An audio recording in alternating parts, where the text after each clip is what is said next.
Salut tout le monde, cette fois-ci on va parler cinéma et on va parler d'un film français que j'aime beaucoup, La Soupe aux choux.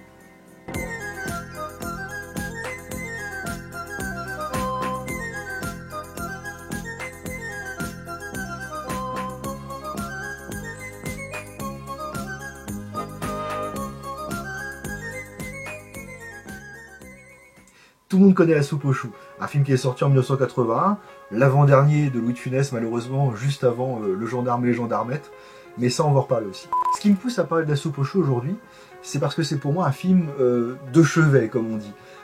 Il est vraiment dans le top 20 de mes films, même plus avancé encore dans le classement si on parle que des films français. Depuis tout petit, depuis plus de 30 ans je connais ce film, il m'a toujours plu. Même si avec les années j'ai compris un petit peu plus le côté poétique du film, qui a pas du tout marché à l'époque, pas du tout. C'était pas un gros succès au cinéma, mais qui est devenu culte avec les années, avec des diffusions. En particulier en 1987, il était passé à la télévision et il a fait un gros succès. Alors dans le casting, on a aussi Jean Carmet évidemment, en plus de Louis de Funès, c'est un duo qui marche du feu de Dieu. De toute façon, Louis de Funès a toujours super bien marché avec des duos, en tout cas c'est ce que je pense. Jean Carmet qui, pour l'anecdote, n'avait que 61 ans à l'époque. Donc on dirait qu'il fait plus vieux, mais en fait pas du tout. Et évidemment, on a également le regretté, malheureusement ils sont presque tous morts maintenant, Jacques Villeray, qui est parti lui, je crois, au tout début 2005, assez jeune d'ailleurs, qui était là dans un de ses premiers rôles et qui avait confié quelques années plus tard qu'il avait été bien aidé par Louis de Funès, qui lui avait dit soit c'est le rôle de ta vie, soit il va défoncer ta carrière. Bon bah en l'occurrence il l'a bien aidé. Alors La Soupe aux choux, de quoi que ça cause? Bon, si vous le connaissez pas, c'est deux petits vieux qui habitent dans un hameau, les Gourdiflots, dans le nord de la France. Ils sont totalement déconnectés de la vie, de l'époque même d'ailleurs où ils sont. Et en fin de compte, par le biais d'une soirée un peu arrosée, d'une énième soirée un peu arrosée, ils vont se mettre à péter dans leur cour, en fait, entre leurs deux maisons. Et ça va faire venir un extraterrestre, Jacques Villeray, qui va être attiré justement par ces sonorités, on va dire, et qui va commencer une relation amicale avec Louis de Funès, qui lui, bon, est un petit peu seul, il est juste avec Jean Carmet, dit le Bombé, et Louis de Funès, le Glaude, donc va commencer à communiquer avec Jacques Villeray, la denrée, et finalement, de fil en aiguille, il va lui faire manger, la soupe qu'il prépare à chaque fois, et Jacques Villeray va l'adorer, enfin Jacques Villeray, je veux dire la denrée maintenant, la denrée va l'adorer, il va vouloir en ramener chez lui sur Oxo la terre, et en fin de compte, il va revenir, il va repartir, il va revenir, et au gré de ces rencontres-là, il va expliquer au Glaude que sa soupe est dangereuse parce qu'elle commence à être beaucoup plus sur sa petite planète Oxo, et il va lui proposer de venir vivre sur Oxo pour préparer de la soupe pour un peu tout le monde, et grâce à ça, il va pouvoir vivre 130 ans de plus, jusqu'à 200 ans, comme les habitants d'Oxo. Alors bien sûr, le Glaude il va pas dire oui tout de suite parce qu'il y a quand même le Bombé qui reste derrière et puis il y a le chat aussi. Et sur ce, en fait, la denrée va lui dire bah écoutez, ils peuvent venir aussi, ils vivront jusqu'à 200 ans puis on sera bien. Et l'élément déclencheur, ça va être que le maire du village va vouloir faire une espèce de grosse parc d'attractions au Gourdiflot, là où ils sont, ce qui fait que bon, il va y avoir des gros travaux, ça c'est vers la fin du film, il va y avoir des gros travaux là où ils habitent, et puis bon, ils vont être embêtés, c'est là que le Glaude va dire au Bombé, bon, voilà, j'ai une possibilité, on peut vivre encore plus vieux sur une autre planète, est-ce que tu viendrais avec moi? Alors lui il va dire bah oui, bien sûr, et en fin de compte, à la fin du film, ils partent avec la denrée. Et puis il y a un énorme gros vaisseau qui prend hop, le domaine, on va dire, du Glaude et du Bombé, comme ça, et puis hop, ils partent tous sur Oxo. Et alors cette fin, quand j'étais petit, elle m'avait un petit peu terrifié, je me suis dit, oula, ils partent, j'avais un peu peur, personnellement.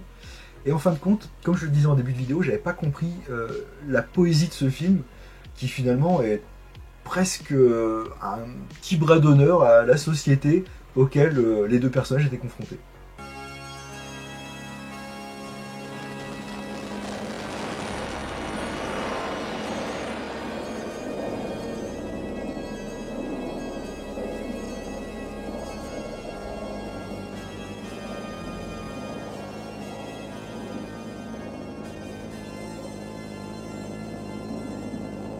Évidemment, il y a beaucoup d'anecdotes sur ce film, comme par exemple le fait que, à la base, c'est un bouquin, un livre de René Fallet, qui est sorti juste un peu avant la production du film. C'est Louis de Funès qui avait lu le bouquin, il s'est dit « Bon, il faut absolument qu'on fasse un film là-dessus, c'est génial ». Il faut aussi savoir qu'à l'époque, Louis de Funès travaillait sur la suite du Gendarme et les extraterrestres, avec une certaine vengeance des extraterrestres qui revenaient sur Terre suite à leur débâcle du premier film. Et en fin de compte, c'est un film qui n'a jamais vu le jour parce que trop d'extraterrestres tuent l'extraterrestre. Et par ailleurs, c'est comme ça que le film Le Gendarme et les Gendarmettes, le dernier film de Louis de Funès, est né. Mais bon, revenons à la soupe aux choux, c'est ce qui nous intéresse aujourd'hui, avec, j'ai oublié de dire tout à l'heure, l'immense, l'incomparable et la fidèle partenaire de Louis de Funès dans presque tous ses films où elle fait sa femme, Claude Jansac, qui est là et qui interprète la boulangère qui a vu la soucoupe volante de la denrée arriver 2 fois de suite en plus, et qui ne sera pas cru par les gendarmes. Il y a aussi un autre acteur, on ne le voit pas mais on l'entend, c'est le narrateur du film au tout début du long métrage, c'est Jean-Pierre Rambal, mais alors vous le connaissez certainement, on y revient, c'est Topin dans Le Gendarme et les extraterrestres, c'est le gendarme qui remplace celui de Christian Marin, à qui ça n'intéressait plus de faire des films sur le gendarme, il pensait qu'il y en avait déjà trop.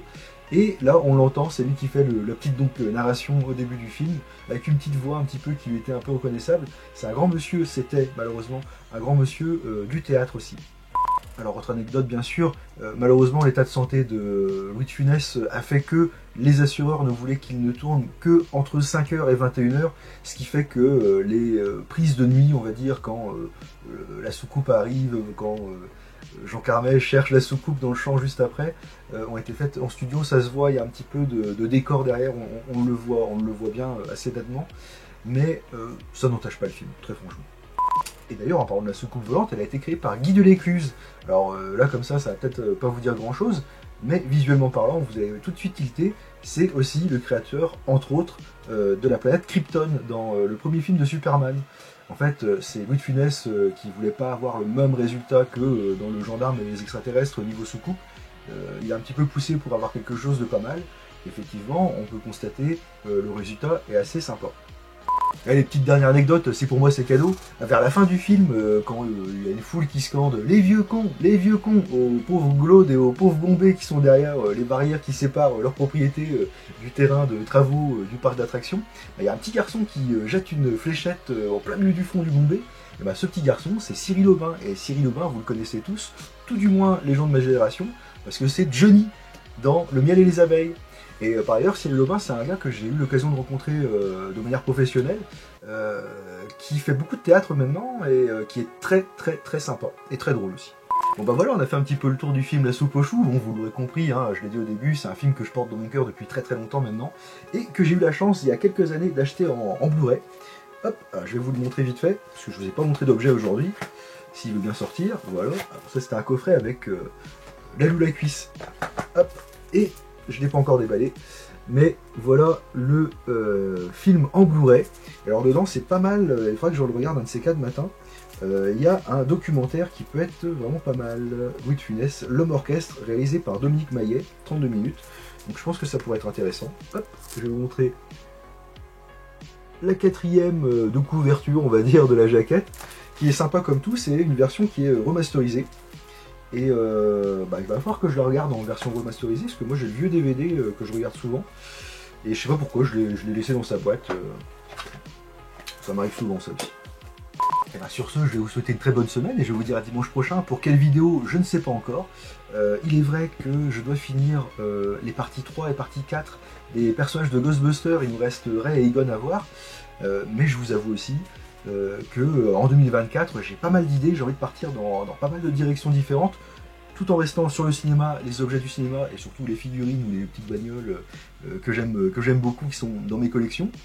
Donc la semaine prochaine, je sais pas sur quoi on va partir.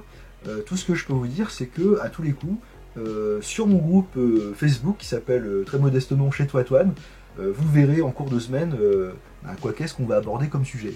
Et puis si le cœur vous en dit, vous pouvez aussi vous abonner à ma chaîne YouTube, c'est juste en bas, sous la vidéo, vous connaissez, il y a le petit pouce, il y a s'abonner, et ben allez-y, parce que si c'est pas fait, c'est une énorme faute de goût.